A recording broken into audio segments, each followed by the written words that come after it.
Hi, it's Bumble. Welcome back to my channel. So this will probably be a shorter video, I guess.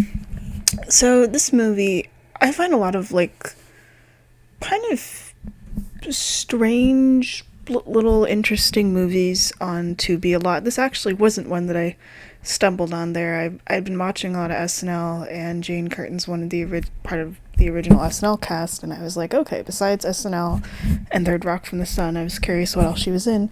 And then that's how I went down the Wikipedia rabbit hole to this movie. And I was like, okay, this sounds cool. I watched the trailer for it of these three old people that live in a small town. I think it's in Pennsylvania or something. I'm not sure. And there's an alien that shows up, and they end up befriending the alien. And in doing that, it brings the three of them closer together. I actually had forgotten what the poster looked like, especially because it's originally just one of them that stumbles on the alien, and then the other two eventually find out, and they all sort of become closer friends. I actually thought that Jane Curtin's character, Joyce, she's the one with the glasses,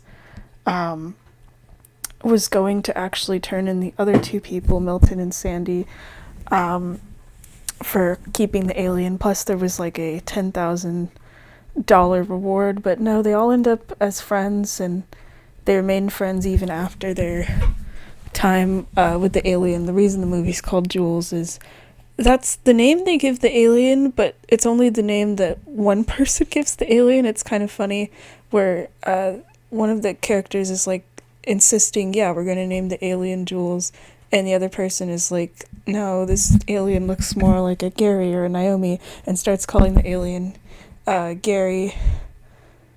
And Ben Kingsley's character, Milton, doesn't refer to the alien by like a human name or anything, just because in his mind he thinks like, okay, this alien's going to be here for a short while, probably has its own name. They never actually ask the alien what his own name is, but that's because the alien doesn't speak. I don't mean like doesn't speak a human language, but the alien does not verbally communicate with them at all throughout the entire movie. I actually really liked that. I thought that was interesting, because the alien is like blue humanoid. I just realized it's not on the poster, so I have to describe to you. And has these big brown, the characters describe as understanding eyes, and I could like totally see it whenever there was a shot of the alien, who's like expressionless throughout the entire movie, by the way, which I watched this movie with my dad, and he cracked up like every time it would the camera would show the alien just not emoting in the slightest. Like the alien does care about them though. Like there's a part when one of the female characters gets attacked by somebody that's trying to rob her house, and the alien, whenever Jules uses his abilities, he turns blue. Like he's already blue, but he turns like a deeper shade of blue, and that causes people's heads to explode apparently. And that's like the one power you see Jules has, and that saved the life of one of the old ladies. So that was pretty cool. Like the alien. I keep wanting to say the alien. I keep wanting to say Jules because not all the characters call the alien Jules. I guess I'll say Jules. You never find out why Jules is there. I mean, it seems like it's a crash landing, but so I guess there was never the intention to come to Earth, and Jules just kind of chills there with these three old people until he's able to get his ship fixed, which the ship getting fixed is kind of funny to me, where it requires 7 dead cats, and then the cats get a special blanket of some kind tossed on them, and they literally morph into this giant red pill looking thing that powers up the ship. I don't know how that works, but I like that it's just something kind of bizarre. Actually, Jules tries to tell the... Hold on.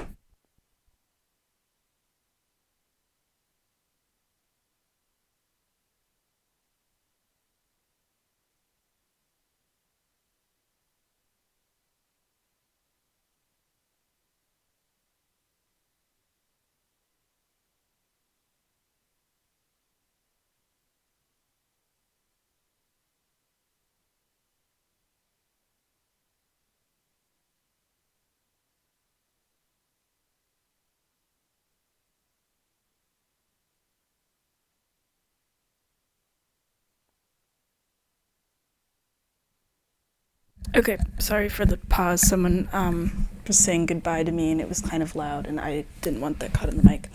Anyway, what was I gonna say? Yeah, so the ship gets fixed in a weird way. The alien's just kind of a mystery throughout the whole movie, but you never really learn anything about Jules or being an alien or about his abilities or where he's from or anything.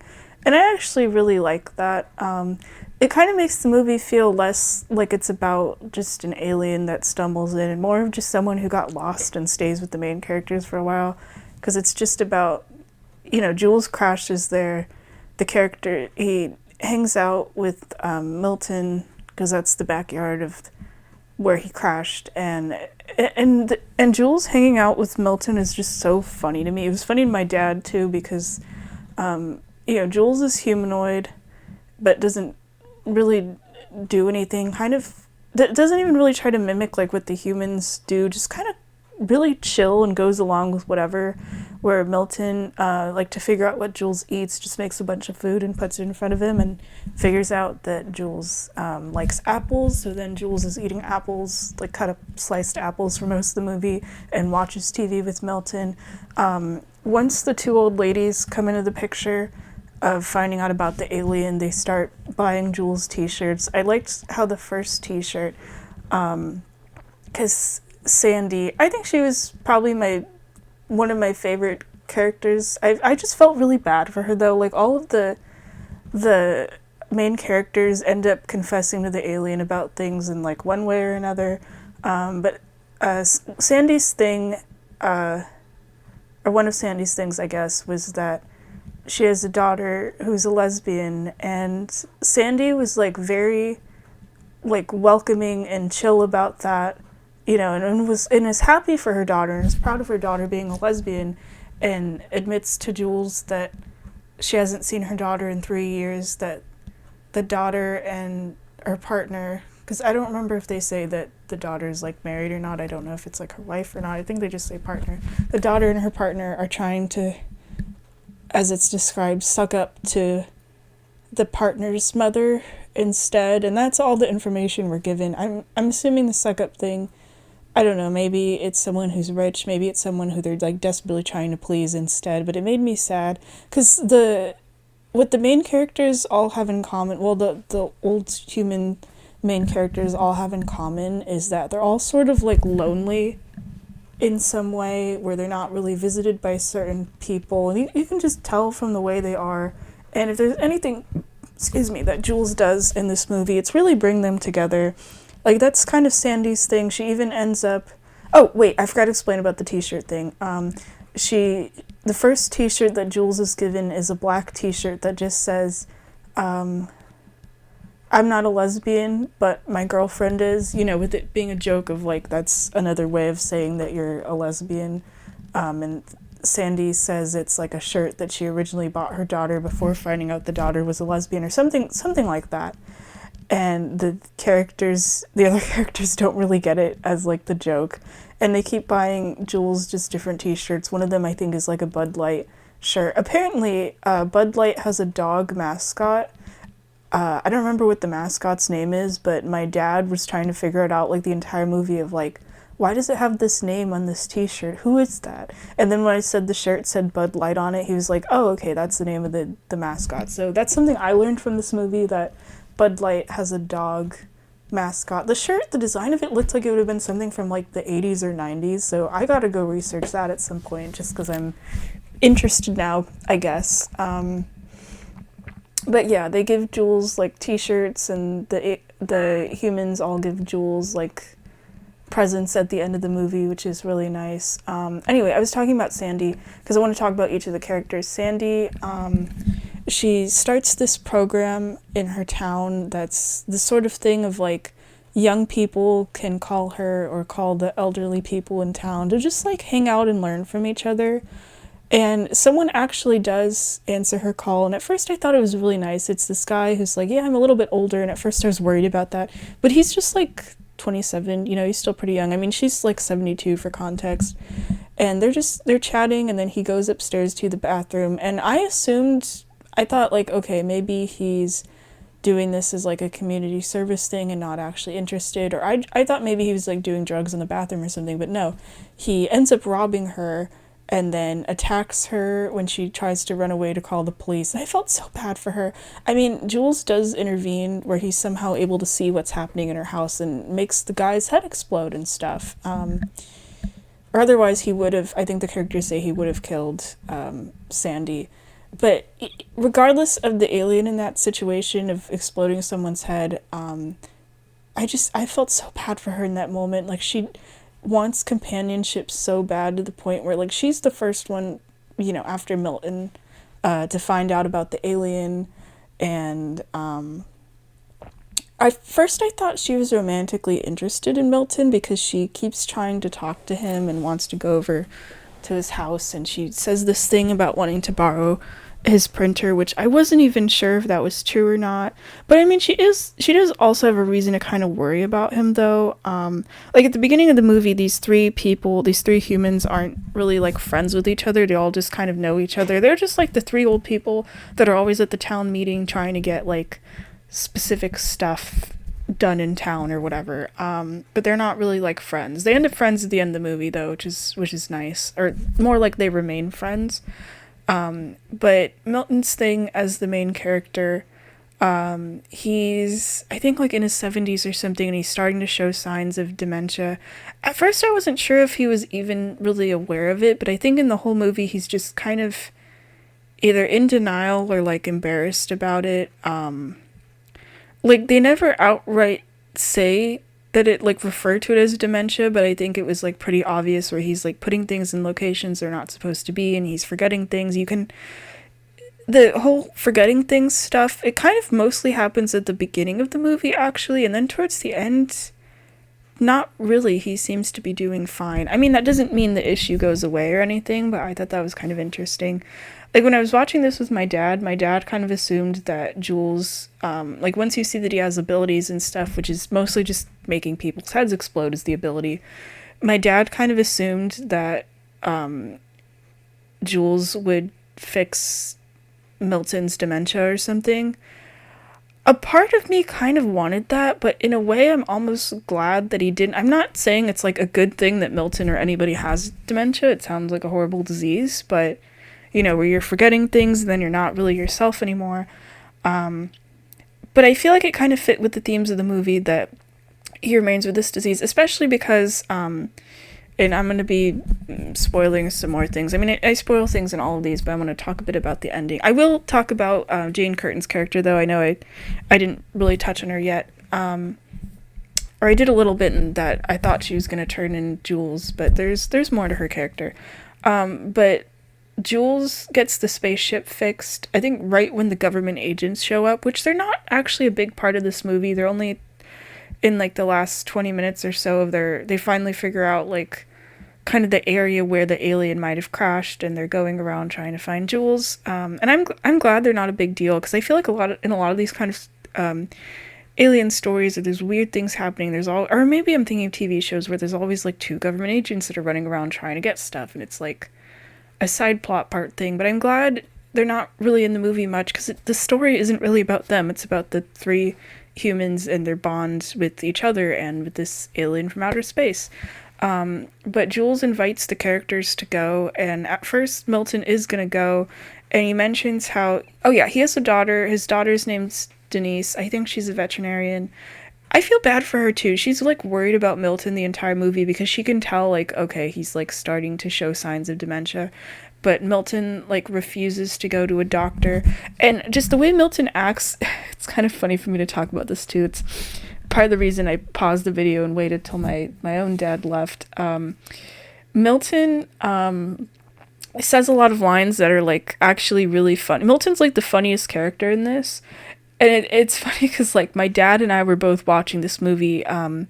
My dad was, I want to talk about my dad, actually. It relates to the movie, I promise. My dad was interested in the movie immediately. Like, I put the movie on while he was in the room originally because I needed something to watch while I was eating.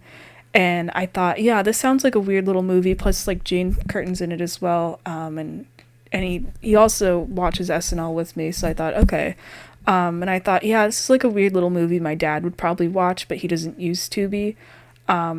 And I put it on, he was immediately interested, and then I kept putting it on whenever he was in the room, and that's how we finished the movie together. And he was interested, like, the whole time. I was actually kind of surprised, because sometimes he doesn't pay attention, but he was, like, really wanting to watch this. And we would both laugh at stuff that Milton says, and my dad would say, like, oh, Milton says a lot of, he's kind of a weird guy, huh? Or he says a lot of weird things. It was funny to me, and I told my dad, I was like, you know, a lot of these things that Milton says are things that you would say. And that was just really interesting to me to have like a real life person that's laughing at the the dialogue of someone, an attitude of someone else, but it's how that person acts. I mean, my dad doesn't have like the dementia thing or anything, thank goodness. But just Milton's kind of attitude and some of his lines, Milton's kind of very blunt about things. We were kind of making fun of my dad in a sense of like some of the, once I pointed out to him of like, yeah, some of these things are things you'd say, he noticed that in the movie and would kind of joke about it with me. So that was probably the nice thing of watching this movie, actually, is that Milton reminded me of my dad, but the movie kind of became like a little bonding thing for my dad and I. We don't really watch a lot of stuff together.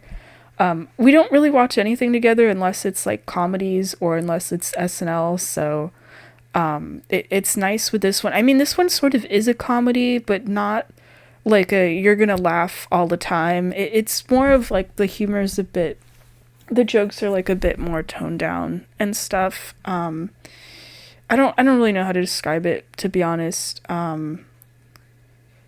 Because this movie is more heartfelt than anything, but you know, also a little sad because of the people. But yeah, Milton has dementia. He's like starting to show the signs of it, and his daughter's worried about him the whole movie and trying to get him to have the doctor's appointment. Oh, that's what I was talking about.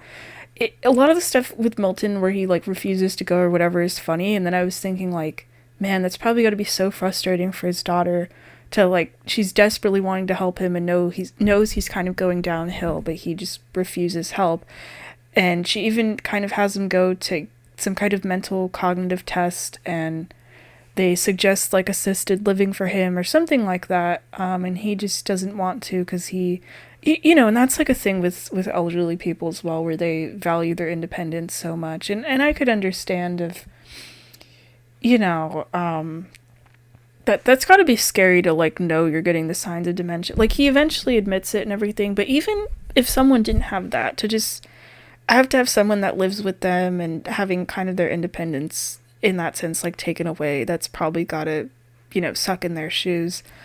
But yeah, one of my favorite parts of the movie actually, because the entire movie Milton, you know, is trying to ignore about his dementia and stuff, and he ends up talking to Sandy at one point, and I guess Sandy's husband before he passed, because none of the characters are married anymore, has dementia, and he like asks her about it, and she's like, oh, why do you ask Milton? And he doesn't say anything, but he looks kind of embarrassed. I think she kind of figures it out at that point and tells him not to worry too much about it. And that was a really nice like friendship moment between the two. And I think it's interesting how like Milton just did not want to talk to his daughter about any of that stuff. And I sort of get it, where it's like she gets kind of pushy about it and even kind of tricks him into going to the doctor for one of those tests. But I understand how she's acting because she must be kind of fed up with him a little bit and also like very worried about him. I feel like both perspectives are very understandable. But I think it's kind of nice that what eventually gets Milton to be like, okay, I guess maybe I do have this, is he asks Joyce about it, and Joyce tells him about her husband's, or not Joyce, I'm sorry, Sandy. Sandy tells him about her husband's experience with it and stuff. Like, it's probably easier to just kind of ask a friend about it and someone in that sense, rather than having someone bang on your door and be like, hey, let's go to the doctor right now. Let me see what else. Oh yeah, I want to talk about Joyce as well. I haven't talked about her. That's Jane's Curtin character. She doesn't really have anyone in her life either. Like Sandy doesn't get to talk to her daughter. Besides his daughter, Milton also has a son. You never actually get to see the son in person. You hear him like once on the phone, but the son doesn't talk to Milton anymore. I don't remember if Joyce has any family, but she has a cat, and I felt bad for her and the cat because they end up having to kill her cat, but it's not just because it's required by Jules. I don't know why it has to specifically be dead cats, by the way. I mean, I'm glad now that I know what happens to the cats that they're not alive because they get formed into this weird pill-shaped energy source. Actually, I did like the treatment. They talk about Joyce's cat. She has this really fluffy cat. I wanted to pet it so badly. And she says how the cat can't hear or see or walk or like do anything. But the reason, and it's like, from the way she describes it, it sounds like it's clearly suffering. But Joyce refuses to put the cat down because she says, oh, this is the only person I have and the only person who greets me when I come home, and I've never had that. So it's because I don't think Joyce has ever been married or anything. She talks at one point about to Jules about the big going to the big city and stuff, which I thought was going to be revealed to be like New York or something, or like a big city, and it was just Pittsburgh. I don't know what's in Pittsburgh, but I'm assuming it's not like a big city or anything. But I don't know. I've never been there. But she talks about her days in the big city and having numerous lovers and whatever. So she's never really had anyone except for her cat, and now she's kind of just, as an older person, like a nosy neighbor type and whatever. But yeah, she gets talked into like putting the cat down. They don't actually go to a vet or anything. They just ask Jules to explode its head, which thankfully isn't violent. You never actually see any head exploding. I know that sounds like a graphic violent thing, but you don't actually get to see it in this movie. You don't even find out it happened to the guy that broke into Sandy's house until the police and the forensic people are talking about it later on in the movie. But I was kind of surprised, actually, and it was kind of nice. You don't actually see it with Sandy's thing, or not Sandy, Joyce's cat. She puts a bowl over its head, and, Jules turns blue, and then the characters lift the bowl, and they're surprised. At first, I thought the cat was going to remain still alive, but I guess... I'm assuming it was that Jules put the cat down, like, peacefully and stuff, which was nice.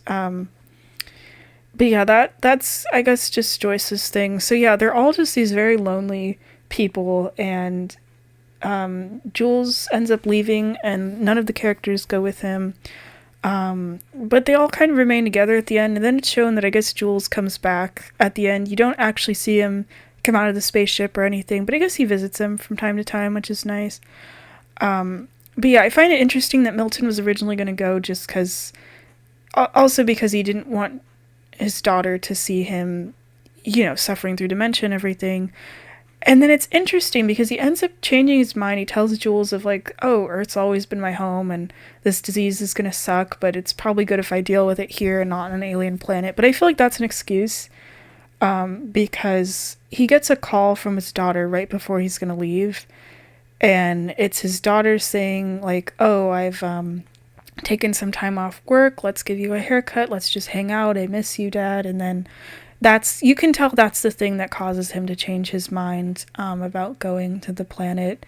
I think just because he's thinking like, okay, I don't want my daughter to see me, progressively getting worse. But then I think for him, hearing about how much she loves him and that she wants to spend time with him and stuff, especially because he tells Jules earlier in the movie of like, oh, I wasn't a good dad to my son and now we don't talk anymore. Like he can tell his daughter is trying like so hard to want to connect with him, and not just because worried about his health stuff, like because earlier in the movie, or for most of it, it's mostly her worried about his health. Her worried about his health and stuff. But then at this point, it's showing like, hey, I do want to just hang out with you and stuff. And yeah, that I think you can tell like changes his mind, and he's like, okay, I'm going to stay for her and everything. And I thought that was really nice. Like, there's a part of me that does wish at least one of them went. I think if anyone should have gone, it should have been either Joyce or Sandy, actually, because Milton at least, has his daughter. I mean, Sandy does have her daughter as well, but they don't really talk or anything. On one hand, it's like Sandy seemed kind of lonelier in a sense than Joyce, of like trying to make this. She's like a very trusting, friendly person, and she, tries to start that program to like get old people to talk to young people or whatever. But then it's also that Joyce, the only person she had was her cat, and the cat is gone. But I also understand why she doesn't want to go, because she says this thing about, because she has this little like kind of heart to heart with Sandy, right before the cat's head is exploded and stuff, of like why she didn't want to put her cat down. But Joyce says this really nice thing about, oh, now I'm not alone anymore. Something along those lines of like basically like, hey, I have friends now. Um, but I feel like Sandy, I mean, she does have her old people friends too and stuff, but she seems the most out of everyone just desperate for connection. Honestly, I do feel like any of them could have gone, or maybe all three, but I can understand from like how the characters are why they wouldn't want to go. So it is nice at the end that Jules does come to visit them, especially because towards the end, after Jules leaves, you get a scene where they're all like, hey, do you think this alien remembers us of having probably been across the universe and whatever? But then you see the UFO lights in Milton's window at the end. So I think that's nice that Jules eventually comes back. But yeah, overall, I thought it was a good movie. I liked that this, little funky alien character, doesn't really speak to them or anything. Oh yeah, the way they know that he wants the dead cats, by the way, is just these drawings of cats. The cats aren't even dead, it's just like these cute little cat faces or whatever. And they don't try to make the alien seem more human. I mean, they do give Jules like clothes and stuff and food, like basic things. But they don't try to force him to do anything he doesn't want to do. What was I gonna say? They just treat him, politely and kindly. I mean, they do vent to him a lot, but he could get up and leave if he wants to. He just sits there and listens to them, and it's like, the way he looks at them, they are right about the understanding eyes thing. He looks like he's completely absorbed in what they're saying. So I just think it's sweet that, like, this alien shows up. And at first, I mean, the characters are kind of scared. They're like, what the heck is that? Except for Milton. Milton, I joked to my dad, I said, this is how you would probably react if an alien showed up in our backyard. Milton just gives Jules a blanket and then gives him some food and tells him where everything is in his house, of like hey, here's the bathroom if you have to use it, this is the kitchen, whatever. And they just hang out, and that's it. I mean, Milton does originally try to, like, I think call 911, but 911 thinks it's a joke. But that's before he actually meets Jules. It's just of like, hey, there's a spaceship in my backyard. Because that makes sense. It's like, what if the alien's dangerous or something? But no, Jules is dangerous in that he makes people's heads explode, but he's not going to hurt the main characters. He cares about them. But yeah, the fact that they don't try to report Jules to, like, the government or anything after, like, meeting him, because there are, like, the government agents that are looking for Jules and trying to find the UFO and stuff. They don't try to sell him for money. They don't try to do anything to him. They just treat him, with basic kindness and respect and just like a normal person. And I really like that. I feel like I don't see that a lot in, like, movies about aliens and stuff. Or sometimes it's like the alien is on Earth for, like, a grand purpose, or the world's gonna get blown up or something. But Jules is just like a little dude. I think the only other movie I can sort of think of is maybe the movie Paul. That's a pretty good one. I mean, with that one, the alien does talk, but he, like, hangs out with the main characters and they become friends. I think that's pretty chill. But yeah, it's a very kind of, like, gentle, slow movie. It does get a bit sad, hearing these old people, complain to this, not really complain, but more like vent to this alien about their problems and their experiences with loneliness and stuff, and Milton's whole, like, dementia storyline. But it's good. I had a good time watching it, not just because it's a good movie, but also it was a nice thing to watch with my dad. I feel like this is a good movie to, like, I don't know, watch with your parents or something. I don't mean that in a weird way, or in like oh, they're old, the characters are old, haha, or anything. It's kind of like a sentimental little movie. I feel like it just kind of works for that. But watching it on your own is good too. I wouldn't recommend it as something to watch with friends because I think it's like a bit. I don't think it would be as fun. But yeah, it's good. I recommend it. It's on Tubi at the time I'm recording this. I don't know if it'll still be there. I didn't even really hear about this movie until I looked on Wikipedia. I feel like there's so many like littler movies like this that just kind of I just never really find out about unless I stumble on them, and that's kind of nice though. All right, bye bye.